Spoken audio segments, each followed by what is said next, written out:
I'm the Associate Dean for Undergrad Student Life in NBS. And let me start now also by introducing our guest, who is our alumni. And this is Mr. Lawrence Wu.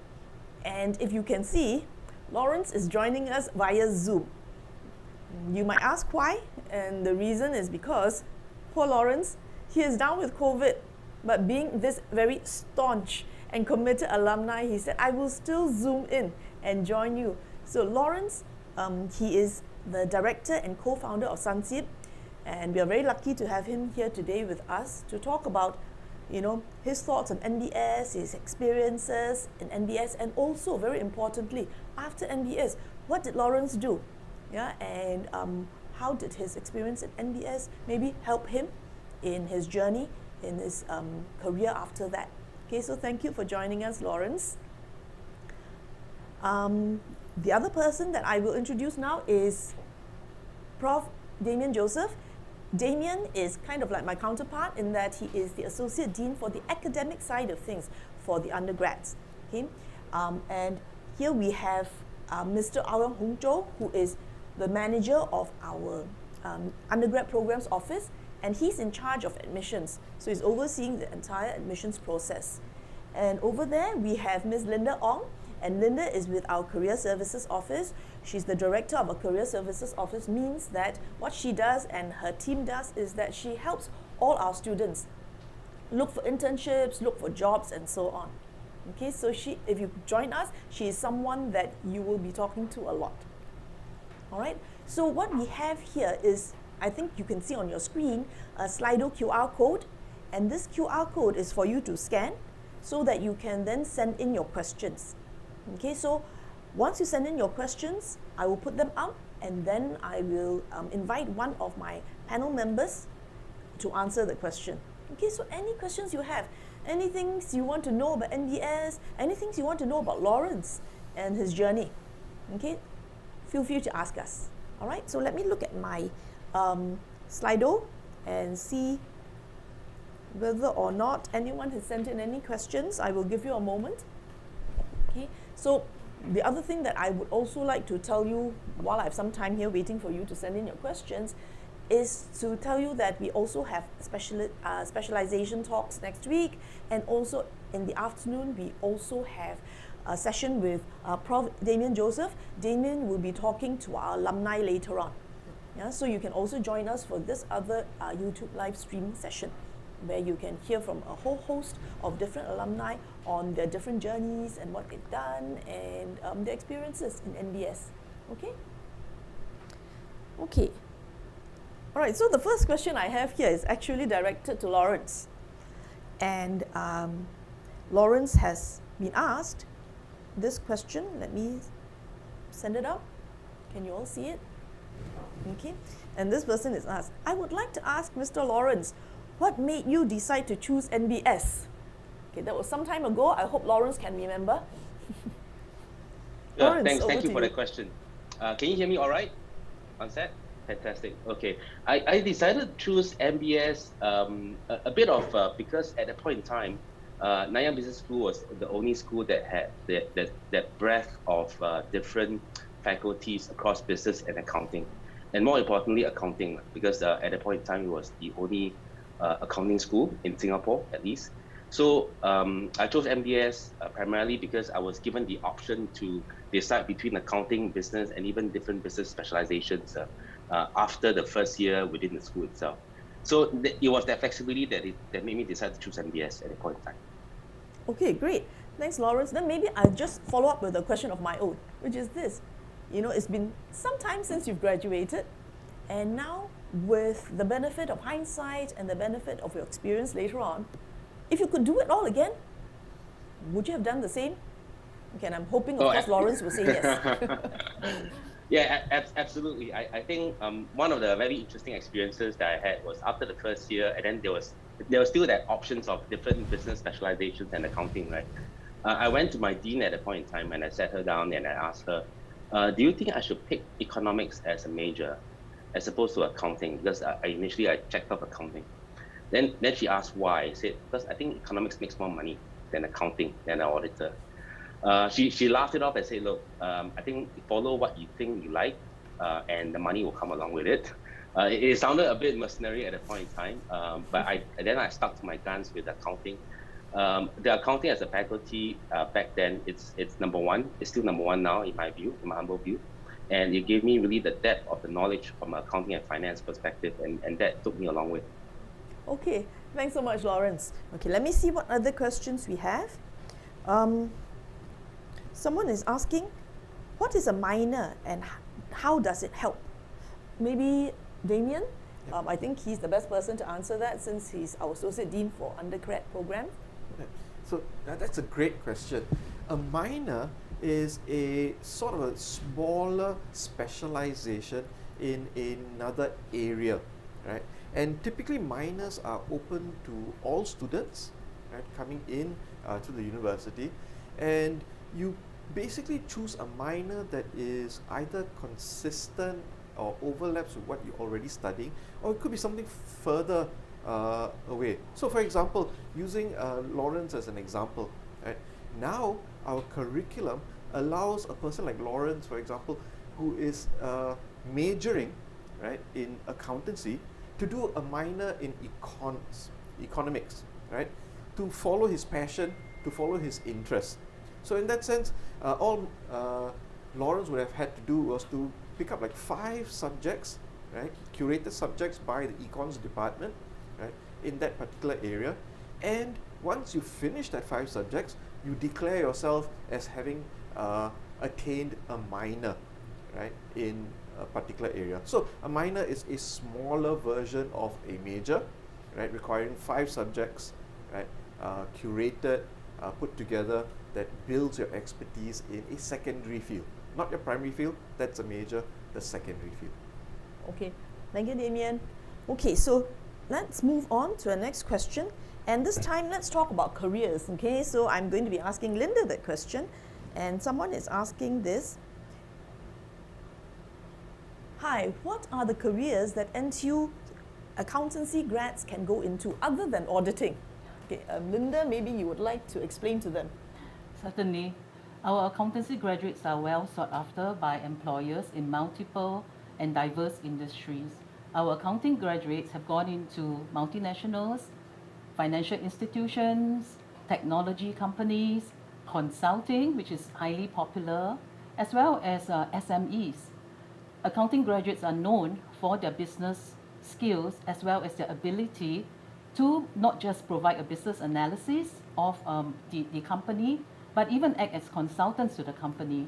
Our accountancy graduates have been, to far and far-flung places as well. They have also, in their careers, gone to overseas countries, even within 1 or 2 years of their graduation, to Hong Kong, to London, and even, to Eastern Europe and Russia. So with this accountancy degree, you would see that fundamentally, the business of, accounting, right, is really, really very important, in all businesses.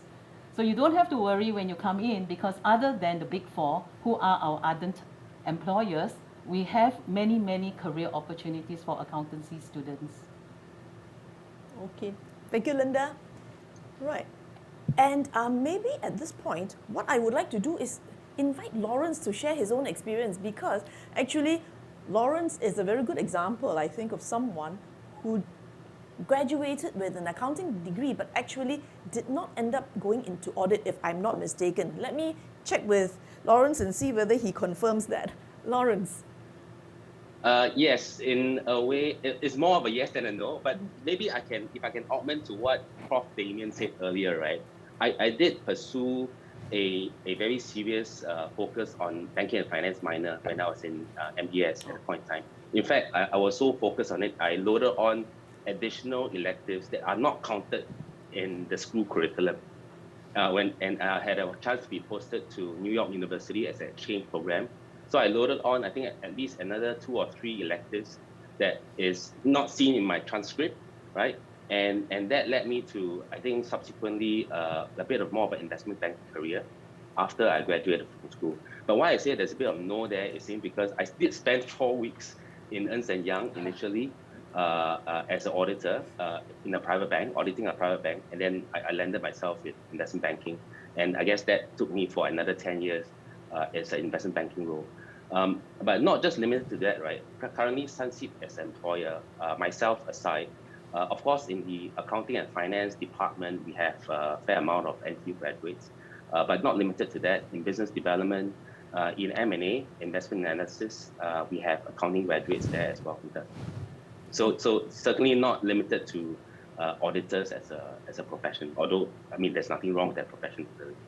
Okay, great. So you can hear from Lawrence his own experience as well as his experience as an employer, how he employs accounting graduates, not only for audit, right? So clearly you can see there's a great scope out there. Okay, maybe the next thing I will talk about would be directed to, I think, Zhou. And I think that there's a question here that asks about, can you share more about aptitude-based assessments? I see that whoever has asked this question has done some research on the way we do our admissions.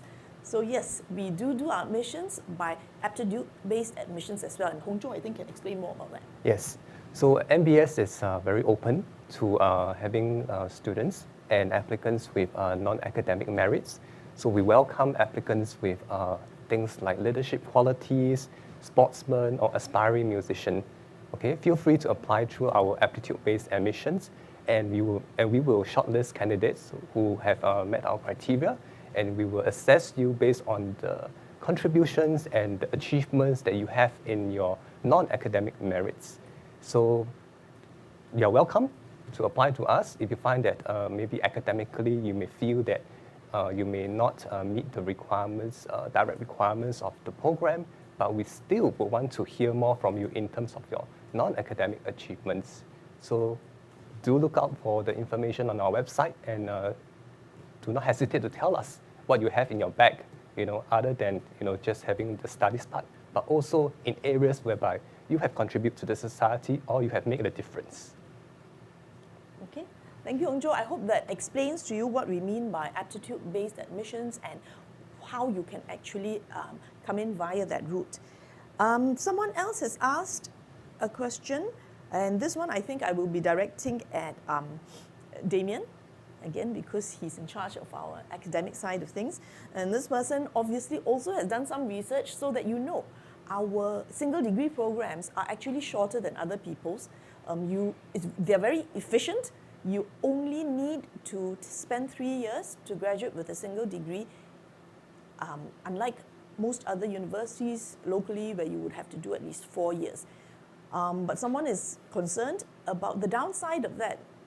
Is it too rushed and very stressful? What's the upside? Damien, would you like to take that? Thank you. Well, it is not too much of a rush because our pedagogy makes sure that we develop the depth and the breadth within that span of time, right? It is not very stressful, but I would put it as challenging.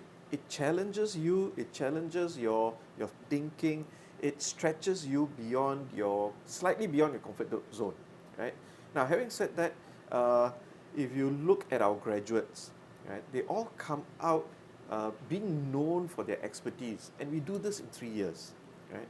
But we also have the 4-year program, right? And the 4-year program takes you a 1 year more to a deeper level, to a broader level, right? So our double degrees, for example, run into 4 years, right? So the upside of having a 3-year program where we train you just as well as in other universities, the 4-year program, right, is not much. It's not much in terms of the skills. Actually, we do better if you look at, let's say, the accountancy program, for example. In our national exams, NBS accountancy grads typically top the national exams for accountancy, for CAs, right? So in that sense, I think we are doing well with our 3-year programs. Right? Okay, thank you, Damien. And let me just add to that also that really, if you talk about very practically what the upside of a shorter program is that, of course, you get the same degree, the same or even better competencies for a shorter period of time. That obviously is a time saving. And of course, if you want to be really practical and talk about financial cost, you spend less on tuition fees and you start earning a salary earlier in life. But that's really for the very obvious upsides of it. The other thing about it is that actually there's no downside in that, as Damien has pointed out, our program has been always 3 years. It's always been developed to be 3 years. So it's not rushed in that sense. We didn't rush from anything. It was always developed from the very beginning to be 3 years. And at the same time, if our students wanted to take a longer time, there's also flexibility there. And just now, I think Lawrence talked about the flexibility of an NBS program. And even in the duration, it's flexible. So if, for example, our students, and some of them do, they take a whole year out to do an exciting internship, maybe in a startup, or they take 1 year out to do some kind of social enterprise. And many of our students do such things. So you can actually take longer than 3 years if that suits your own personal career goals. So it's really up to you. What we offer you is the flexibility of finishing in a shorter period of time if that suits you. And to add to that, right, the 3-year program gets you out into the workforce a year earlier, right? So you have about a year more experience than your compatriots, than your peers, right? Now, adding that, we also have built into our curriculum, right, a work-study program within that 3 years. So you can take a semester out with credit to get another about 6 months to 9 months of working experience, and plus that additional the 3-year program gets you ahead, right, in whatever occupation, whatever profession you have chosen, right, far ahead of your peers. So that's another important upside that you might want to consider, right, the 3-year program. Okay, thanks, Damien. And well, since Damien actually has brought up the question of internship and how our work-study degree programs actually incorporates internship into your academic curriculum, I'll follow that thought a bit more and talk about internships. Yeah, someone has asked, are there any opportunities for overseas exchange and internships given the current situation? And maybe, Linda, you would like to talk about that. Sure. The good news is that NTU is opening up, Singapore is opening up, and we have started our overseas internships. So the Overseas Entrepreneurship Program is going to start in June, and the students who are our senior students, our second year and third year students are all applying for the Overseas Entrepreneurship Program. That is a 6 months internship to places like Israel, places like the USA, to Berlin. Isn't that exciting? And so far, most of the countries are, of course, the VTL countries at this moment. But I'm optimistic that there will be many more opportunities coming up.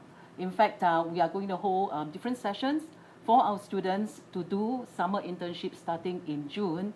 And the countries are also in the UK, in Santiago, Chile, in Costa Rica, and I even have a Spain internship. Now, I think you're going to be asking, is this true? Are these remote internships? Absolutely true and untrue. Why? Because we do offer in-person internships starting in June, and we also will be offering remote internships as well. Remote internships because in some countries, as you know, the borders are not open at this moment. So we may offer remote internships for some of the students, but we will be managing them very closely. We will be in touch with the employers that are offering them remotely, and they could be from China, India, Hong Kong, Myanmar, Vietnam. And these will be countries that we are also offering our students internships. So you do have a lot of opportunities. Of course, pre-COVID days, 200 of our students would go out on internships, which is about 1/3 of a graduating cohort for our NBS students.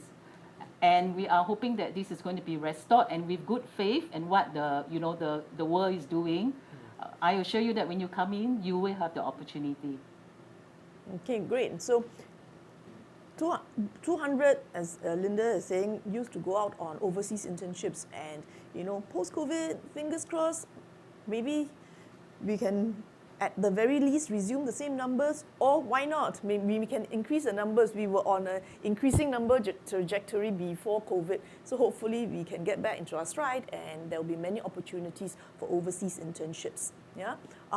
Following on from that, Linda, sorry, I will ask you another question because it's also an internship question. And this person is asking, how many internships must I do, and will the school help me find one? So before I hand it over to Linda to talk about how the school helps you, let me just, for those people who may not realize this, let you know that for MBS, all our students must do at least one 10-week internship in order to graduate. And this is for us to encourage our students to try out what it is like to work before you actually need to do it seriously as a career. So this is to give our students the necessary experience, as well as you should know by now that that counts a lot towards your resume later on when you're looking for a real job. Yeah? And so that's our graduation requirement. And nowadays I find that more and more, we don't actually need to even enforce that as a requirement, because our students realize the value of internships, and they're doing many more than just our one 10-week required internship. And I will hand it over to Linda now for her to tell you all about what we do to help our students find internships. Linda. You are guaranteed of an internship at the business school. It is mandatory, and we will guarantee that you have an internship. The good news is that we have our year one students now doing their internships, and that is the mandatory credit that they have to obtain. This is actually a great opportunity for many of our year one students, not only just to find a career paths, aspirations, but really to explore what their specializations could be. When you're in year one, you get to choose your specializations. And some of our students, when they do an internship, which is mandatory from the school, they actually find that they are learning more about what they may want to do. So there is also an opportunity for you to switch your specialization after you do an internship, because you find that, you know, instead of taking one specialization that you have chosen, you may actually embark on a minor as in addition to your specialization. And this is really, you know, something that our year one students have appreciated quite a bit. So with a year one internship, you then scaffold your internship and working experience, and when you go into year two, that would be an optional internship that the school will highly encourage you to do so. If you want to look at the percentage of students doing optional internship, is actually very high. So most of our Nanyang Business School students would now have done 2 internships before they graduate in their 3rd year, or even 3 internships or 4 internships before they graduate in their 4th year, depending on whether you're taking a single or a double degree. How do we help you? We connect you with employers. We bring employers down onto campus to meet you, to talk to you, to understand the millennial generation, and to understand your career aspirations. At the same time, we have a mentoring program where we also connect you with our mentors from the alumni, from the industry, and from associations. These mentors will also give you what we call share their experience with you on the various industries and the various career paths that they are taken. At the same time, we have a ICC course as well as Career Foundation Preparedness course for you, because we want you to be successful in your internship, in your search for your internship, and also to perform well in your internship. So we have Career Preparedness course from the Career Services Office to help you to navigate through your internships. So if that's you know, I don't know what else to say, but definitely a guarantee. We will help you prepare for your success, and you are going to graduate with more than 1 internship in your belt. Okay, thank you so much for that, Linda. Right, there's another question here for Lawrence, and this time this person is interested in asking how his NBS degree has helped to pave the way for his business venture. Lawrence, would you want to answer the question? Yeah, I think in my MBS degree, because there's the business aspects as well as accounting aspects, right? And as I said earlier, I stepped into the audit firm for 4 weeks, and before that, going into investment banking for roughly about 10 years thereafter. So between the degree and my working experiences, that has helped me a lot to understand various aspects of business, financing, how the financial statements are being prepared and how should they be interpreted. And I think the entrepreneurial side, that's a separate thing altogether. The entrepreneurial streak at the end of 2009 and 10, when I started Sunseed and a couple of other businesses that went along. But notwithstanding, I think the financial skills that was taught to me, and as well as the experiences that I had, were certainly extremely helpful in terms of our own entrepreneurial activities. Right after that, I'm not an engineer by training, but with the financial background, then I'm able to articulate from an engineer's perspective, right, how to make an infrastructure project work and how to sell it to investors. Okay, thank you, Lawrence. I hope that was helpful to the person who asked the question. The other question that I will pose now is someone who wants to know more about the specializations that are available and about double degree. Okay, let me put that up now. And Damien, I will be asking you to answer that question. So this person has asked, may I know what are some of the specializations available and what are some common double degree combinations? Okay, so in terms of specializations, we have about 7 of them, right? Things like banking and finance, which Lawrence articulated just now. We have the risk analytics specialization. We have the international trading, right, which is very, very niche and very targeted to the commodities industry. We have the business analytics, right, that trains students to be broad-based business analytics professionals that can be working in areas like marketing, in operations, in IT, whatever. Right. We also have the human resource consulting, right, and we have the only business school in Singapore that runs the actual sciences specialization, where we train you for jobs in risk management, in the insurance industry, right? And we have a few others like marketing as well, right? So there are a choice of specializations for you, right? And we usually advise students going in to choose a specialization that fits your career goals, that fits your interests, that fits your your strengths, right? So many of the specializations have a mixture of quantitative and qualitative skills requirements. So for example, if you're in banking, finance, actual sciences, risk analytics, these are the more quantitative. So you have to be very comfortable in your mathematics, right? For the marketing, for the HRC, human resource consulting, they're a bit less, a bit more relaxed in their requirements for quantitatives, right? So we have a broad mixture depending on your strengths. Right? Now, in terms of the double degrees, we have about 3 major double degree programs that are open to all students. The first is the accounting and the double degree in accounting and business. Right? So here, right, going back to our first question, right, a particular student takes 4 years to undertake a full degree in accounting as well as a full degree in business. And in the business program, they specialize in one of our 7 specializations. Right? The other degree program available would be the degree, the accountancy degree with data science and artificial intelligence. Right? We launched that last year. The take-up has been pretty phenomenal, right?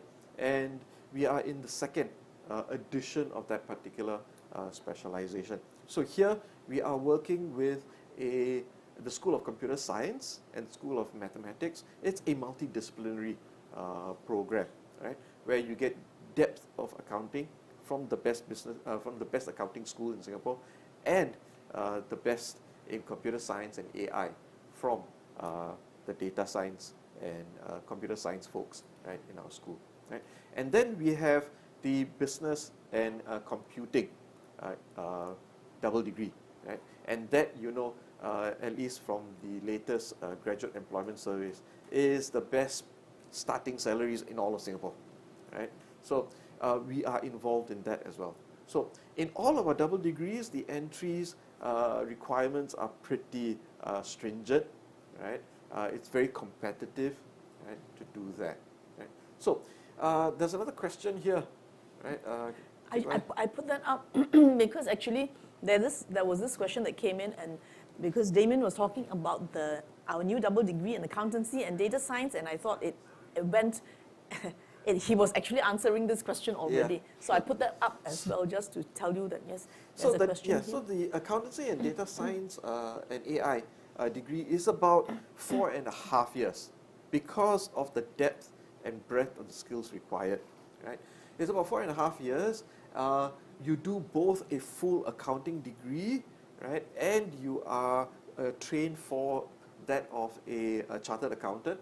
But at the same time, we train you in the analytic skills, the data science skills, the artificial intelligence skills, because at the end of the day, the accounting profession is changing. The nature of that job role is changing. It is becoming routinized. A lot more decisions are being, at least routine decisions, are being handed over, right, to the artificially intelligent agent.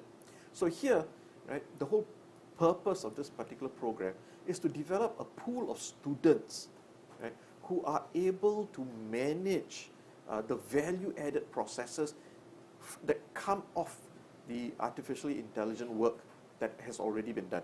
So this is beyond the routine work, the value-added work, the higher value work that AI currently cannot handle, right? So that's another interesting question here. Is accounting still relevant, and will it be taken over by AI? The routine work, much of it has already been taken over by some information technology, right? In the 80s, 90s, 2000s, we had all your accounting systems come into place. So that has already been gone on for some time, right? If you think accounting is still bookkeeping, right, that's not true, right? We have gone beyond bookkeeping. Now the accounting profession is one of judgment, decision-making, about advisory. Right? That is something the AI systems now still cannot do. They cannot advise somebody, some other decision-maker, some strategic thinker in what he or she needs to do for the business. So in that sense, the accounting profession is actually more alive and more geared up, right, to manage businesses, to handle the vast amounts of data that come in through the accounting systems, right? So in that sense, it's a very relevant skill, right? Because business processes now become the key. And the accounting discipline is based on business processes. Accountants basically know all about different processes in the organization. They know about what information comes into the organization, right? So they are really the core of the business, right, in any organization. And I think Lawrence will attest to that as well. Yes, Lawrence? Yeah, Damien, thanks for that. I think I certainly totally agree with you. In fact, the evolution of audit and accounting as a profession has gone beyond. Certainly, we are not back in the days of just checking the numbers and making sure that the financial statements are of a true and fair view. Increasingly, there is this topic of carbon emissions and sustainability, right? And I think as a profession, the auditors stands at top in terms of its leadership role in accounting, in terms of sustainability reporting, and not just financial reporting. Yeah. And how does reporting on sustainability practices taken by different companies, avoidance of greenwashing and things like that. I think the profession here that we're talking about is the top place to take that role. And in addition to that, Lawrence, you will know that the accounting profession is taking the lead in terms of setting the standards and the reporting standards for sustainability. In fact, they are driving organizations, right, in what should be good measures of sustainability, what should be reported, what we should be focusing on. So in that sense, that the accounting profession is changing, is at the forefront, right, of climate change, of things that we now, really need to work on, these grand challenges, right? So that's a pitch for the accounting profession. Okay, great. And I must say that we have two of the most qualified people to talk about AI and to talk about sustainability, because Damien is our IT prof, okay? And Lawrence's business, Sunseed, is in the sustainability area. So really, you can't get better people than these two to be talking about sustainability, about AI. Okay? All right, thank you so much for that. Let me just move on to now the next one, where someone asked, okay, can you work while studying? And I saw also another question here somewhere that related to that, which asked about our work-study degree programs. So maybe again, Damien, I will ask you to answer that. So you can, let me take this question first. Can you work while studying, right? So you can, and Linda's team does a very good job of trying to match you with part-time internships, if you might, right? So at the same time, while you are working, you can also be in class studying, right? So together with Hong Zhou's team and the larger undergraduate program office, we will try to make that happen, right? For you to work and to study at the same time, right?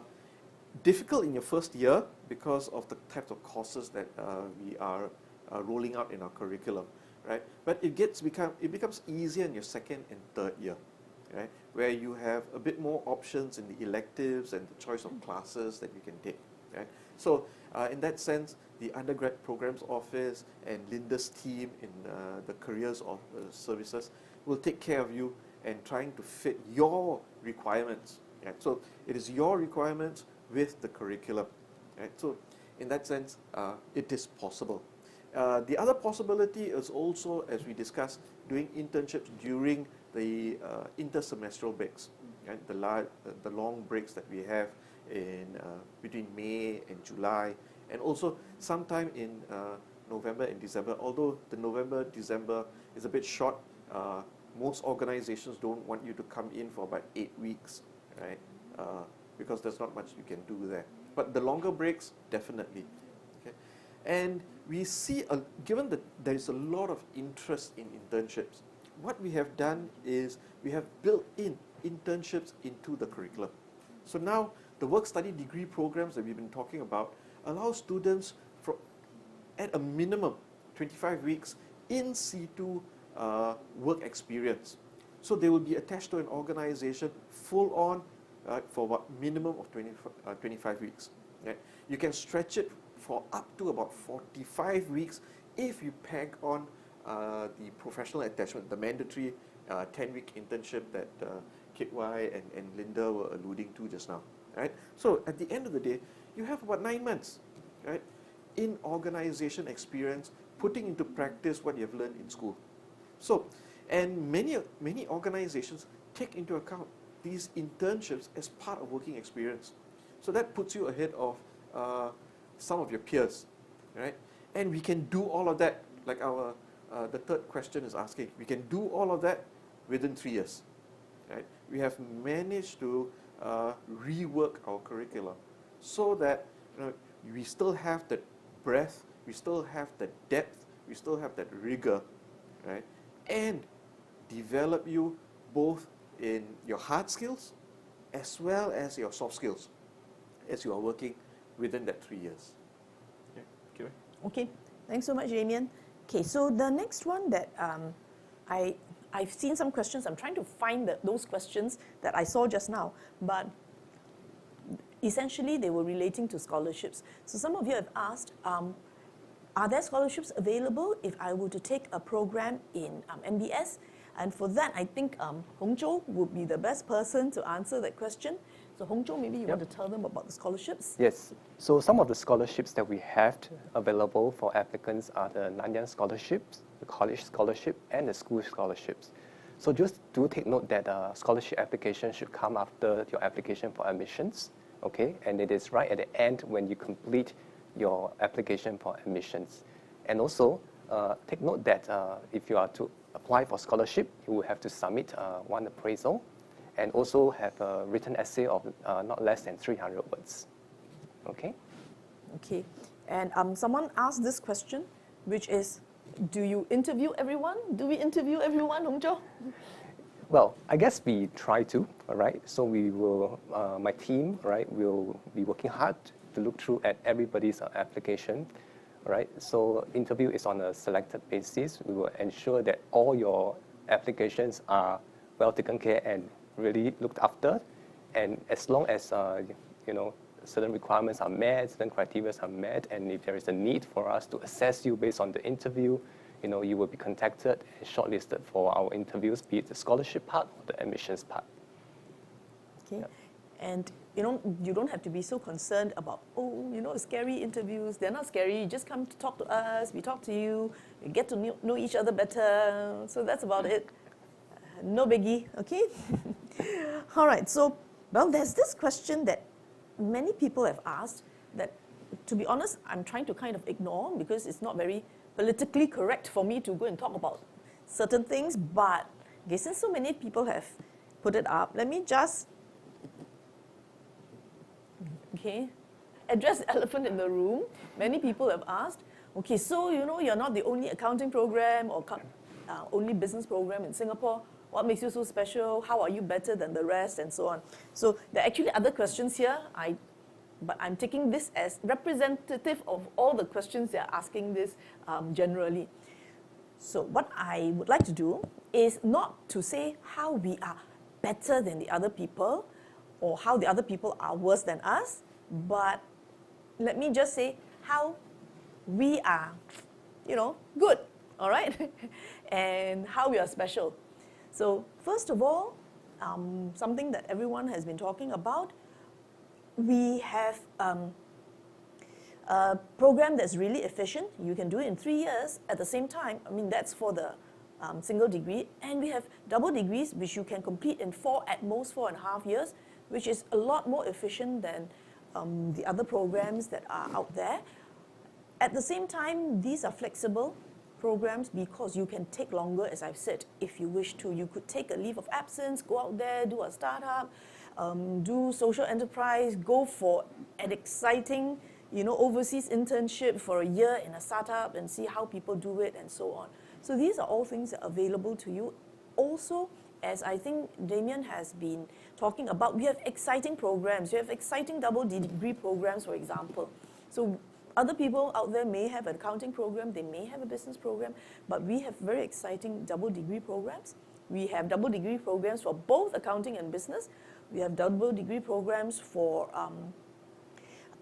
business and computer science or computer engineering. We have a double degree in accountancy and data analytics and artificial intelligence. So all these things, I think, make us quite special. And what is even more special about these double degrees of ours, which partner with our School of Computer Science, is that we are a technological university. We are a premier technological university. And a business school located within a premier technological university allows us to really leverage on this to create these exciting double degree programs that are exciting not just on paper, but we really do actually offer you top of the class experiences both in your business program or accounting program as well as in your computer science or computer engineering or data science and artificial intelligence programs. So you really get the best of both worlds. Yeah. So to add on to that, to add on to that, Kit Wye, to be fair, right? All these schools require at least develop a particular student in the minimum required for the profession. Yeah, let's state that, right? Now, especially like for example, the accountancy profession, right? We are training you to be a chartered accountant. There is a body of knowledge that all the other universities as well as ourselves should adhere to, right? So that when our graduates go out to take these professional exams, they have that body of knowledge. So no doubt. right? In that sense, the training and the development is equal. Now, the differences come in beyond the major, beyond the curriculum, right? Where we offer the flexibility for students to choose, very many different types of courses, majors, minors. And not to forget, right, NTU is a technological university, right? Technology is in our blood, right? So whatever we do, whatever we train students, we have that technological influence, right? The world is now changing, the nature of jobs are changing, right? We are living in a technological age, and understanding how technology can be capitalized, can be utilized in our work at the minimum level, at the organization level, at the societal level, right, is important. And I think being a business school in a technological university, that provides us the advantage to infuse our curriculum with technology, with the latest thinking about how business and accountancy graduates can capitalize on that technology moving forward. So that's where the value add is, I think, for the business school. Okay. Thanks, Damien. And kind of related to that is a question that asked about entrepreneurship. How does NBS promote entrepreneurship? And of course, that's a very important question, because being a business school, entrepreneurship should also be part of our DNA, right?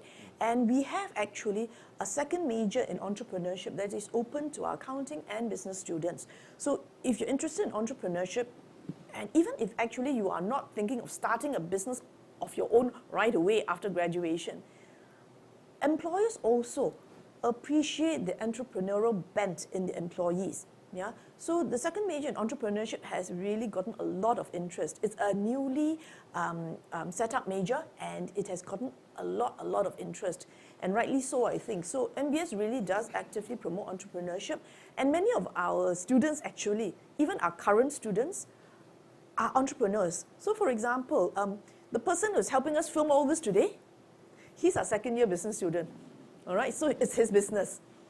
So, and at NBS, we also promote entrepreneurship by trying to use our students wherever possible. When we need products or services that our students actually offer because they have some sideline, some side hustle, some side business of their own, we try to encourage that, and we try to promote and support that, yeah?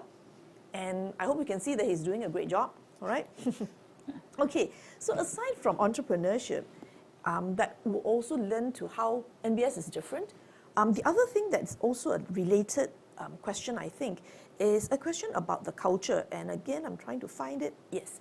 So there are quite a number of questions here that I've gotten about the NBS culture. And I think that also differentiates us from other people. First of all, the perception of the NBS student on the ground is really that we are doers. We are change makers. We get things done. We don't go out there and just talk a lot. We don't sit around just being theoretical. We go out there and we get things done. And later on, when Damien talks to our alumni, you can also see that. Yeah, later on in the day, we will have a session where Damien talks to alumni, and you can see, and Lawrence himself, look at the exciting career path that he's had. That's part of our culture here. And also, as an undergrad as well, our culture is one of family. We want all our students to treat and feel that every one of us here, staff, faculty, students, your peers, alumni, we are all part of the NBS family. And I think that culture is really strong. The fact that Lawrence is here today, right, with COVID and all, okay, really attests to that. I think that the fact that actually behind the scenes, we have students helping us, okay? We have alumni who is just coming back just to help us. Nothing, he's just behind the scenes helping us with the technical stuff, and doing all that. It attests to that. And also, we have that inbuilt into our system as well. So for example, we have peer tutoring classes, which are actually conducted by your own peers. And they're exactly what it sounds like. It is peers conducting classes for those modules for certain students who need more help. So our seniors conduct classes and then their juniors just sign up. If you feel you need more help, you just sign up for the class and you turn up. And our seniors actually conduct the tutoring class, yeah, with the help of faculty who will help them with preparation of materials and so on. What we also have is a mentoring society, for example. We have a mentoring society that actually we didn't set up, not the school itself. The students came to us and said that we really want to set up a mentoring society where we, the seniors, can help our juniors transition into university life, handle university life, handle thinking about internships and careers and so on. And of course, we were only too happy to support that. But I think that really just goes to show how deeply rooted that sense of family is. And just now, Linda was talking about our alumni who come back and mentor for us. And they're really passionate. The moment we ask for, sign-ups for mentoring, we have so many. We have more mentors, in fact, than we have mentees. Okay, so that again is a sense of how this feeling of family goes beyond just your 3 or 4 years with us. It goes later on, follows you through. Yeah, and the ties continue to be really strong. And so I think that really makes us different as well. So I think something that distinguishes us, right, going back to why choose between all of these other schools. One thing that distinguishes us is that we value service. We inculcate a value of service both in our faculty and in our students. Right? So in that sense, it builds the community, it builds the family, as you say. Right? The other two values are growth and innovation. Right? But really, what keeps us together in the business school is one of service. Right? We do that at many levels. Even in the curriculum, right? We have adopted, right? And we believe that the way to learn would be in a collaborative environment. So we have a lot of team projects, right? Where your peers, right, together with yourselves, will develop an understanding of the course, right, outside of class and so on. Right? So that is this collegiality, that is this service, right? And that's the culture that we are looking at. Yep. And the reason why I've just added a couple more questions on the screen is because someone actually had asked this. Hi, would like to ask panelists what students can expect in terms of learning environment for NBS. And I think Damien has just answered that, yeah? And the other thing that I can't quite find out, but I saw a question on ratio of lectures and tutorials and all that. Okay. So maybe so Damien, while you're searching for that, let me answer this. Right? So let's start with the learning environment. The learning environment is very collaborative, very project-driven. Right? You will encounter projects in almost every class that you go to, every course that you go to. And the project component is pretty substantial. Right? It can go up to about 40 to 60% in some courses. Right? In some courses, it is formative that you will have to do assessments along the way and there are no examinations. Okay? So we have a mixture of both. Classes that require deep drilling in content, right? We have examinations. Those that are more application-based, more developmental, more towards thinking, critical thinking and problem solving, they tend to be without the exam, but formative assessments along the way. So that's the learning environment, collaborative, project-driven, a lot of presentations, right? And what would make you excel in NBS would be curiosity. You really want to learn that topic. You want to go beyond the curriculum. You want to go and study it to the level that you are comfortable with, right? So in that sense, doing that will, at least having the interest, the drive, the curiosity will carry you through, right? And all of this is done, right, not within the lecture, but in seminars, right? We have not had a lecture tutorial system for at least 20 years, I think. Yeah. Right? So it has been seminar-based. Of course, we do have lectures and tutorials in 1 or 2 courses, but predominantly in all your other courses, it will be seminar-based and in a classroom of about 40 to 45 students. Right? So you all will be put into groups within that within each class, and that's where your learning takes place, right? So it's seminar based, right? In groups of 5, right? Learning together, right? Throughout your 3 years or 4 Yep. years. Okay, and so let me just kind of elaborate on what Damien has said, which is that he was saying that, oh, some may be very content-heavy modules, which may have exams. Some may be, more skills-based modules where you don't have exams and so on. And I just wanted to say, for example, the courses that I teach. One course that I teach is business law, and that's rather content-heavy, and we have exams at the end of the day, but we also have like class participation, class presentation components. So it's not just 100% exams. Class participation is still very important, and class presentation, to hone your presentation skills, is also very important. And another course I teach is a course on negotiation. So obviously negotiation is not really content heavy at all. It is very much a skills-based course. So we don't have exams for that at all. Instead, we have class participation, we have in-class assignments, we have a journal that you keep, and then we read your journal, like your diary. Okay, so we have so many different ways of teaching a course depending on what is appropriate for that course. And same thing for lectures and seminars. For our core courses, the classes tend to be 40 or 45, larger ones.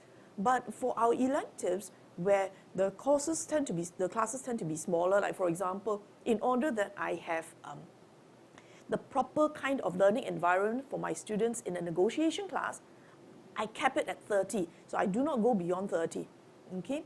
Because in order for the students to have a really good experience in a skills-based class, I need my class size to be smaller. So it's very much dependent. But one thing, as Damien has said, is that we do not actually have any lecture tutorial system. It hasn't been that way for years and years and years. Maybe 1 or 2 courses here and there still may do lecture style, but that's really, really the rare exception. Yeah? And the qualities that would help allow you to excel, Damien has talked about your intellectual curiosity. He's also talked about us valuing service. Yeah, so your mindset, your attitude. I've also talked about students who are change makers, people who want to grow themselves and to transform society and the people and the environment around them. These are all the things that we are looking for. And these are the kind of students we are looking for. So if you think you fit within this kind of profile, do join us.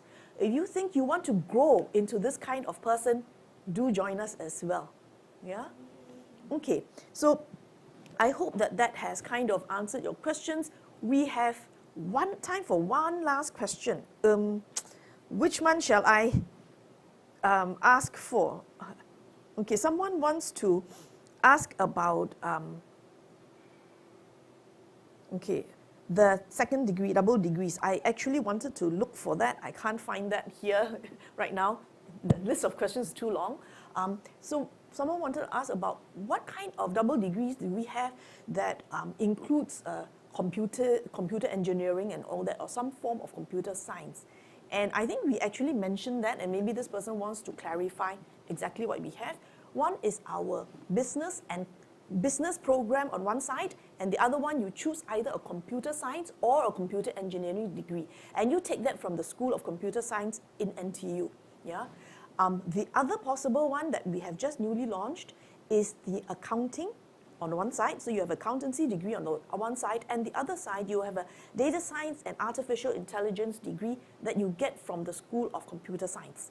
Okay, so these are the possible double degrees that you can have with us, which will include some form of computer science or something like that. There's one more where we have the accountancy program, right, and a minor, right, in data and digitalization, right, where it's a minor program, right, with the accountancy major.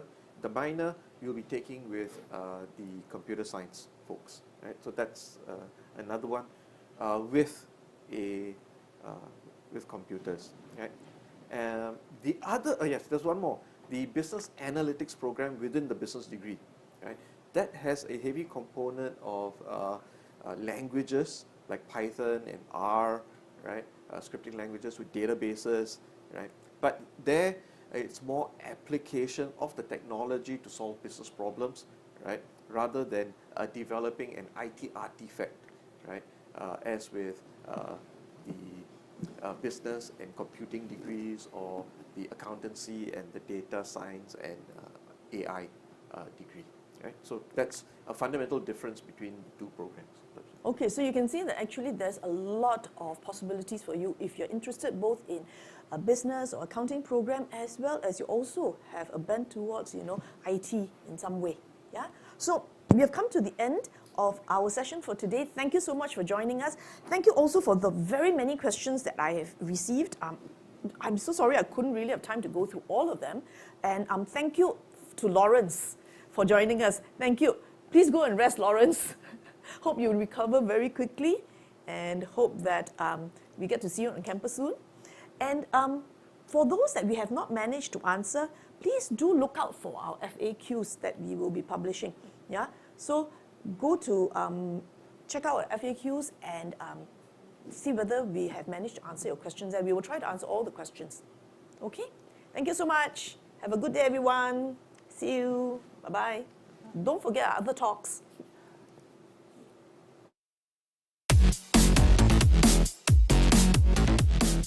Choose MBS because it empowers you to be your best. Because it helps to discover a better you for the future that you dream of. Basically, to find ourselves and to learn how you can make an impact in this world.